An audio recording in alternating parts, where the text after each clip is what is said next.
Flooding in Benue State is a recurring problem causing widespread devastation to infrastructure, agricultural land, displacement of people, and even loss of lives. Makurdi, the state capital, often suffers impacts of flooding, with specific communities like Idie Nenge, Gado Villa, Wadata, among others. The primary causes include heavy rainfall, overflow of the river, indiscriminate refuse dumping, urbanization, inadequate drainage systems, lack of proactive measures to nip it in the bud, and in some cases, release of excess water from the Lagdo Dam in Cameroon. As vulnerable communities in the state are apprehensive to NIMET's prediction of another flooding this year, what must the relevant authorities do to mitigate or avert the impending disaster? How can the vulnerable communities come out of this dilemma? These questions and more beg for answers on today's episode of Panorama, coming to you live on NTA Network Center, Makurdi. I am Fatima Hassan, but first, the news of the day.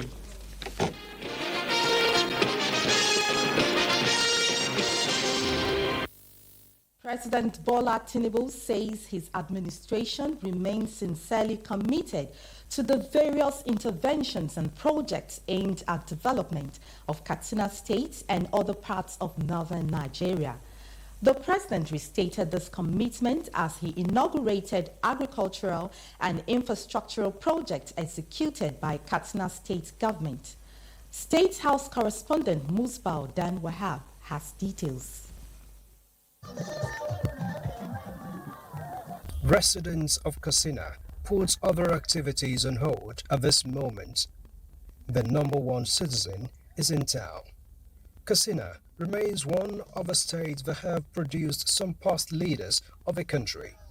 That include a political ally of the president and immediate past president, Muhammadu Buhari.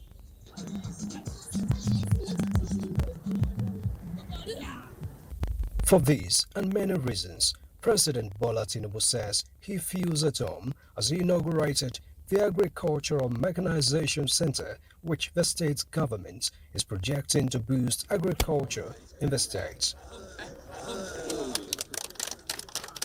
For these initiatives, President Tinubu commended Governor Radda for upholding the exemplary leadership traits known with past leaders who have come out of the state, including the late Umaru Musa Yar'Adua. I want to assure the Nigerian public that agriculture in the heart of our program is a must for us. I could see many of the governors here present, dedicated and committed to food sovereignty. We, at the federal level, we are committed to all of this, and we are investing in mechanization. We face the challenge of irrigation and water management. The old style of agriculture is gone.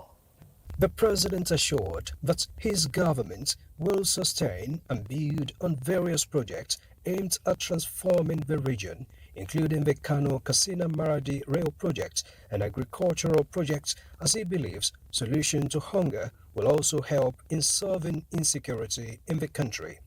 What we are commissioning is effort to banish hunger, commitment to food sovereignty, great empowerment for our people, small and large-scale farmers.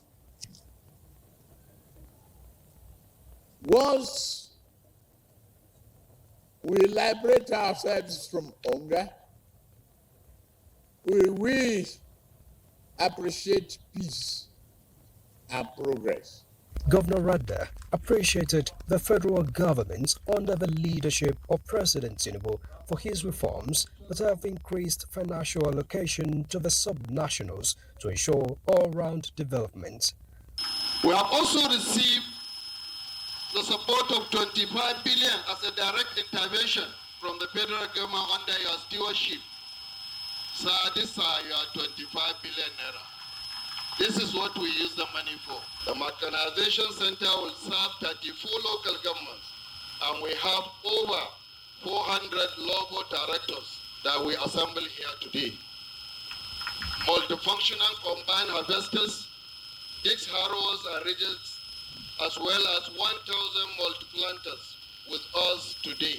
While promising to continue to maximize the opportunity with more commitment to developmental projects, the governor seeks more federal support, particularly in ending insecurity. We will continue to count on the federal government support to completely eradicate banditry and criminality in our state and the Northwest region in general, Mr. President.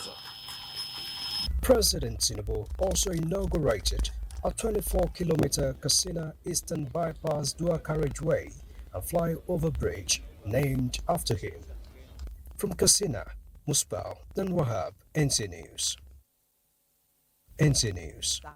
For the bold decisions, reforms of the Tinubu's administration, which are reportedly repositioning the sub-national government with more resources to facilitate development and growth at the grassroots across Nigeria.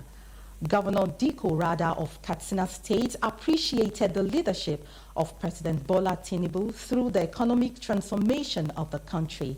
State House correspondent Musbal Dan Wahab reports that it was at the state's banquet and presidential interactive session with Katsina elders.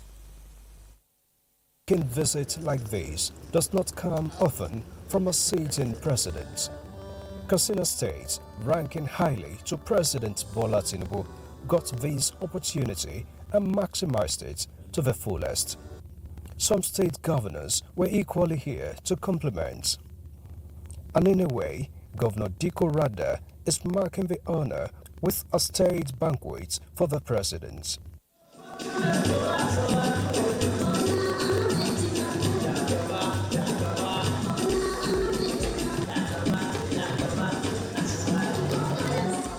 And indeed, the president felt at home, particularly with his favorite northern artist, Rarara, on the stage.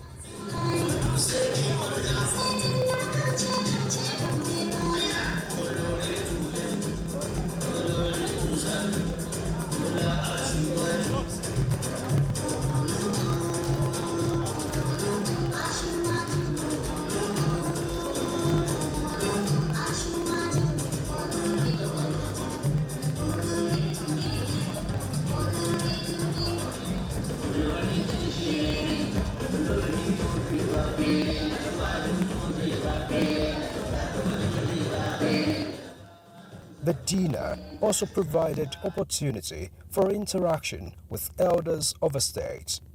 Traditional and political leaders, including past ones, leveraged the platform to appreciate the president for his support to one of them, former President Muhammadu Buhari, and for the appointment of many of them to key positions currently. The reforms instituted by the president were again celebrated for yielding more resources for the central and subnational governments to work with. Your bold decisions have really helped the subnationals, because without taking those bold decisions, we could not have been where we are today, that we are commissioning projects. But today, we can pay salaries and still do a lot of developmental projects in the state. Thank you for your bold decision, Your Excellency. But then, insecurity in parts of the state still remains a major concern for them. So governors need your support, need your empowering them to address them. Because why do I say it's local? The crime is mainly being committed by local people. So there is need, please, Mr. President, once again, We appreciate what you are doing, but support the governors to empower communities. For the insecurity in parts of the country, the president is positive about the victory of Nigeria in the end. We will do everything to fight terrorism and banditry.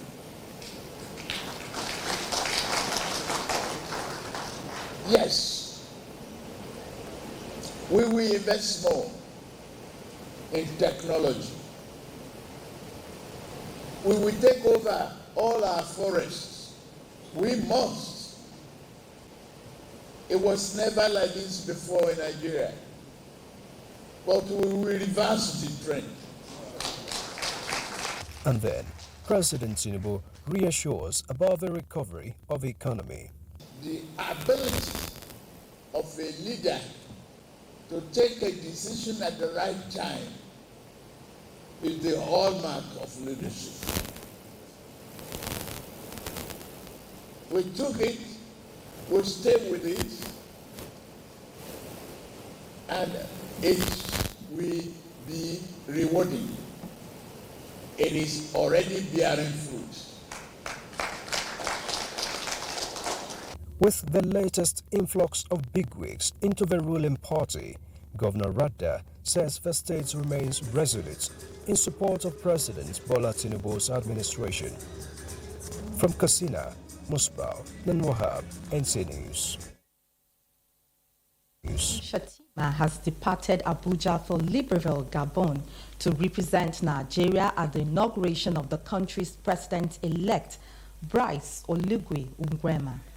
In a statement by the Special Assistant to the President on Media and Communication, Office of the Vice President, Stanley Nkwocha, said Oligui Nguema, who has served as Gabon's interim leader since August 2023, secured a decisive victory in the country's April 12th presidential election.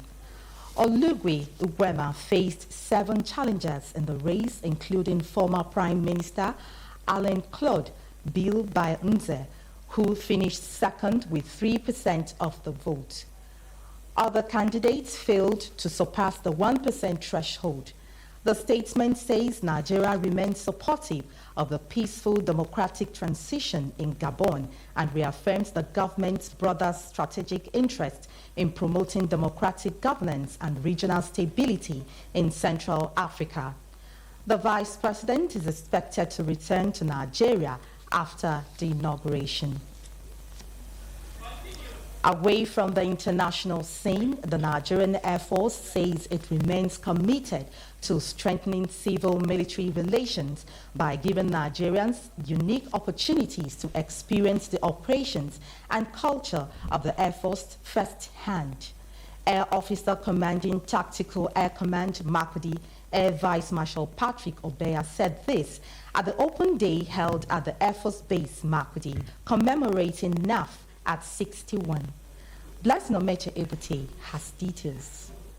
The open day of the Nigerian Air Force is part of activities lined up across all NAF bases in the country for the celebration of the Nigerian Air Force at 61.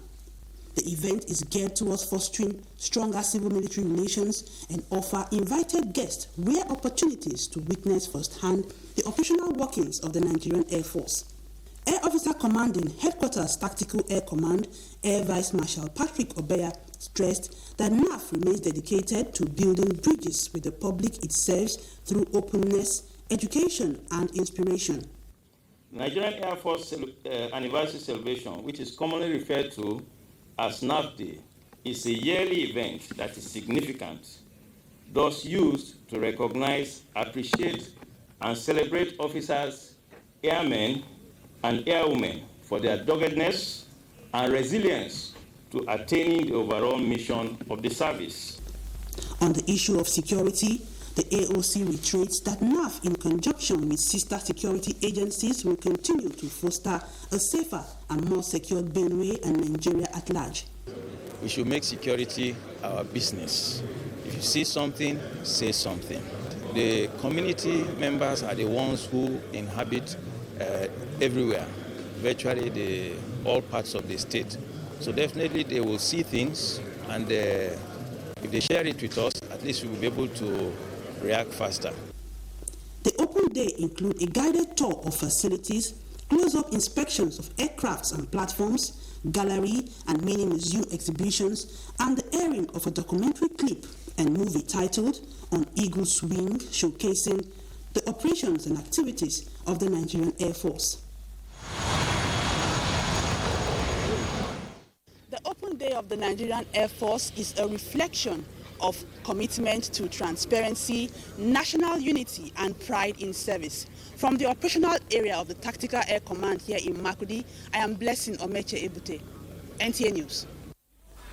Panorama continues after this timeout. Stay tuned.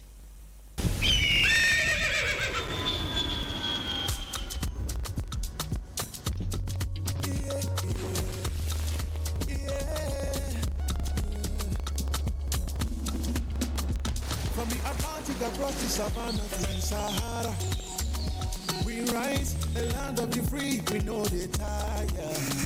We dream great, our spirit is undying.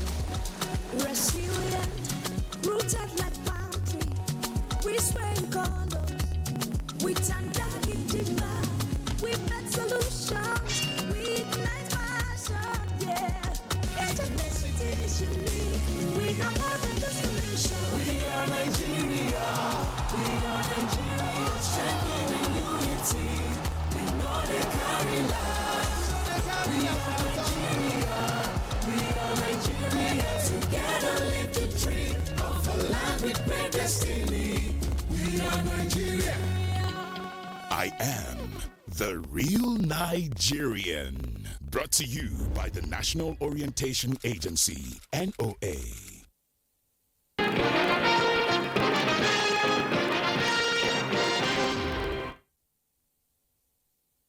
Panorama brought to you live by the Nigerian Television Authority, Makurdi Network Center. Over time, flooding has continued to ravage Benue, the food basket state, with resultant loss of lives and destruction of valuable property. This year, the NIMET flood outlook numbered Benue among several others to experience flooding. What are the proactive measures being taken to mitigate the impending disaster? Charles Abba elicited some responses and filed in this report. Benue State has continued to suffer perennial flooding with attendant disasters on homes, farms, displacement of persons, and even loss of lives. In spite of efforts by successive administration to avert or mitigate the predicament, the negative impacts have remained huge. In 2022, for instance, apart from the ravaged homes and loss of valuable property, farmers had more tales to tell. I harvested nothing from my farm. I collected a loan, so that loan affected my family. We could not even feed well. With the flood prediction this year, those living in floodplains and close to the river banks are apprehensive. Water go pack us, we will go sit down for us. Either 3 weeks, 4 weeks. Since the government have already given a warning that signal coming in can reduce some of the things that will cause us disasters. Every year we have problem. The water will come as our rice.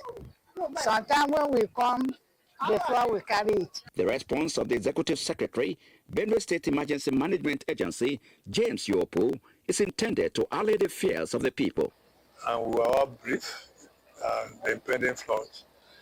Benue is ready, the governor has been fully informed, and the technical committee has been put in place to work on the modalities to mitigate the impact of the flood on the people of Benue State.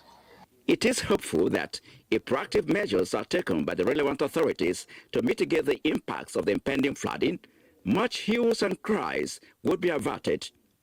Charles Abba, NTA News. Joining me in the studio to talk about the issues of perennial flood in Benue State is Dr. Johnson Mega. He is the head of Department Geography, Benue State University, Makurdi. Thanks for joining us on Panorama. Thank you. Okay. All right. So Benue State, especially, particularly Makurdi, the Benue State capital, experiences recurring flooding year after year. What are some of these factors that lead to this? Well, flooding has been a very big problem in the state, and Makurdi in particular. You know, Benue State, as the name implies, is named after River Benue. And Makurdi as a town is located within the valley plains of River Benue. And because of the proximity of the town to the river, there has always been this perennial issue of flooding.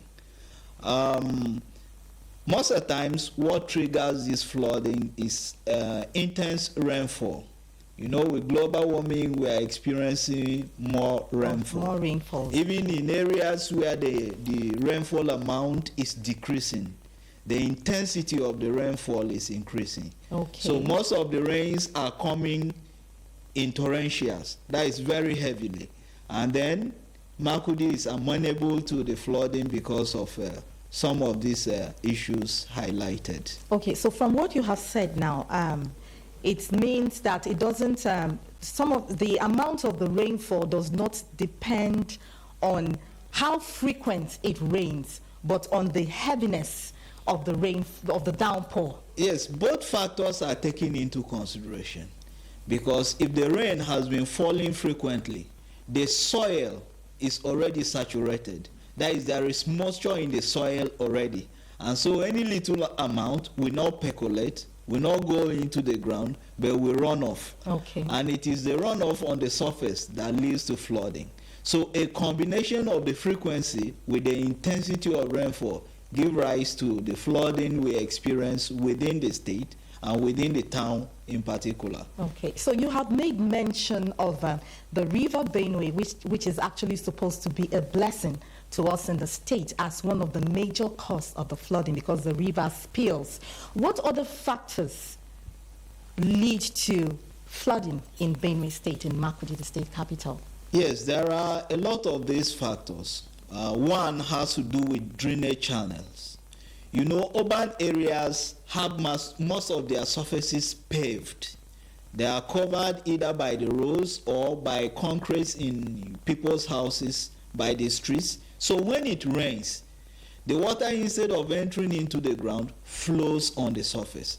So there is that urgent need to have drainage channels. Okay, like a passageway for the water. Exactly. The problem with most of the streets and the roads we have in the town is that they don't have drainage channels. And even where they have, the capacity of those channels is grossly insufficient. So when it rains, the volume of water that comes at once is not readily accommodated within the available channels. So most of the water spills on the surface, resulting to flooding.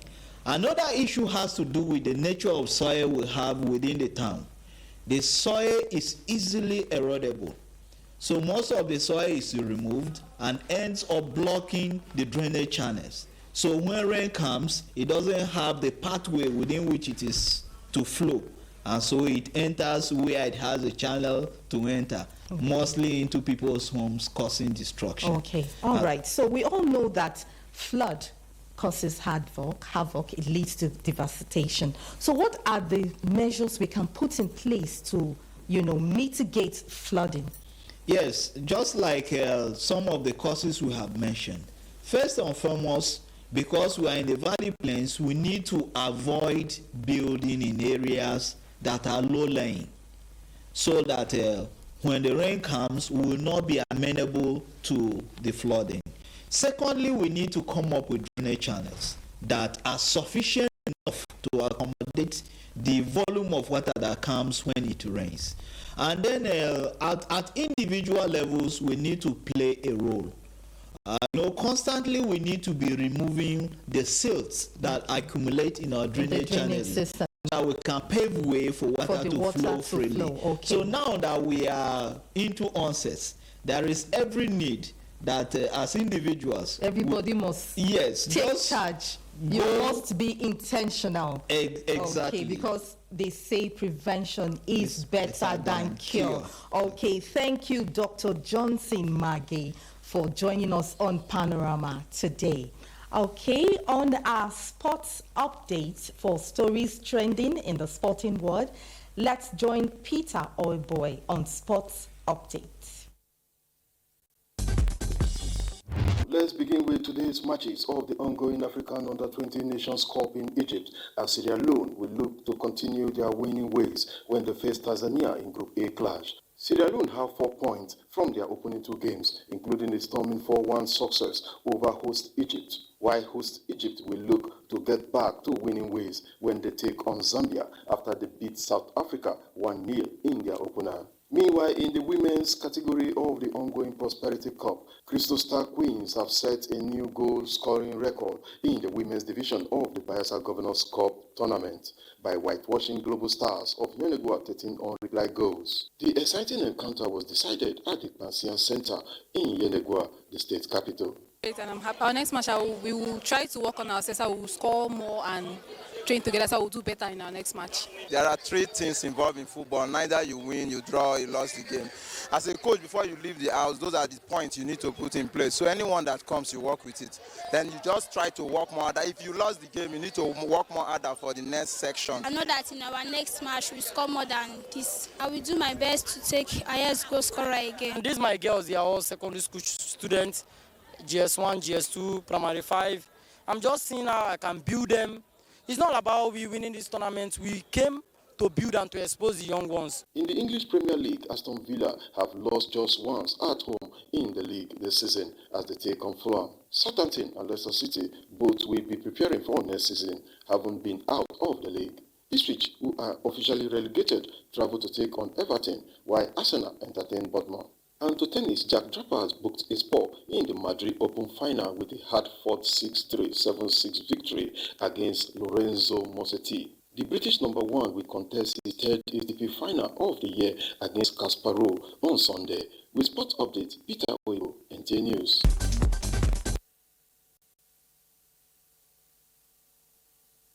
Wraps it up on Panorama today. I am Fatima Hassan. Do have a lovely weekend.